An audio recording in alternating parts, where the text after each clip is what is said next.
I realize that I've talked a lot about layers, which is one of the most complicated parts of Magic the Gathering, but I haven't talked much on a similar difficult concept, and that is dependencies. You've discussed dependencies before. I've given examples with some explanations, but I think I should really dive into this concept and see if I can break it down some more for you and other players. Strap in, this is a long one. I'm all about more information, although I'd prefer to live in ignorant bliss on layers and dependencies. If you're gonna talk about it, I don't really have anywhere else to be, so I guess I'll listen. Dependencies exist in Magic the Gathering to actually make the layer system more intuitive. I know, some people will argue that the layers are unintuitive, but players use the layer system in every game and don't even know it. Sometimes things get strange, but those are corner cases. The layer system isn't perfect, but it does very well considering the amount of interactions it deals with within a game. Most continuous effects are worded as true statements. For example, creatures you control have trample. This is an easy statement that players can see and know, okay, creatures have trample. This makes sense so far, but what makes it confusing? It gets confusing when you have two true statements on the battlefield, like creatures have a base power toughness 1-1, and another statement that says they have a base power toughness 9-9. Both things can't be true, so that's where dependencies step in and sort this out. What does dependency mean in Magic the Gathering? Dependency usually means the state of being dependent, dependence, something dependent, or subordinate. But in Magic the Gathering, dependency is a term with its own definition, just like the term protection. In Magic, protection has a very specific set of rules and terms to explain what it does in the context of the game.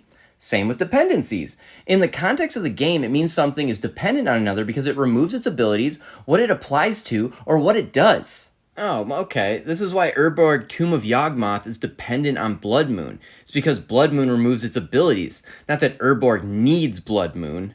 Exactly! We handle dependencies by checking for two things covered in CR 613.8. An effect is said to depend on another if A, it's applied in the same layer as the other effect, and B, applying the other would change the text or the existence of the first effect, what it applies to, or what it does to any of the things it applies to. The best and most notable example of dependencies is Urborg Tomb of Yawgmoth, which makes all lands swamps, and Blood Moon making all non-basics mountains. These both apply in Layer 4 and have a dependency. These two interactions are a dependency because Blood Moon changes the existence of the first effect. What's an example of what it applies to for a dependency? An example of that is Mycosynth Lattice. All permanents are artifacts in addition to their other types, and March of the Machines. Each non-creature artifact is an artifact creature.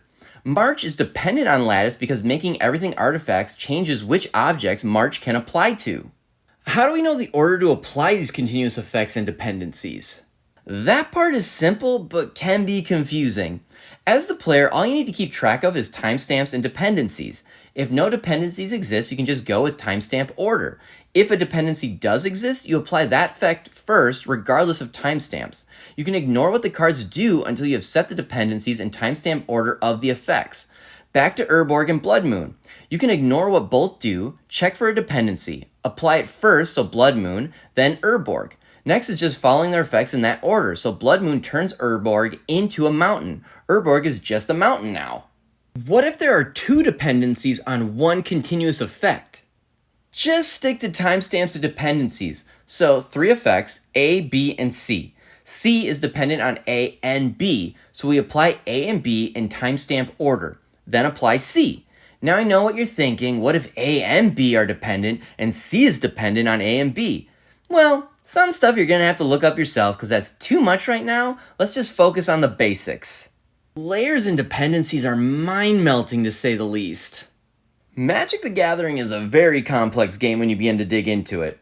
The great thing is that it functions very well without players ever fully understanding the mechanisms that go on in the background. As us players get more experience in understanding, these mechanisms begin to show themselves so that we can get a deeper understanding about the game we love. This is one of the many things that I love about the game. Hopefully this thorough breakdown of dependencies helped.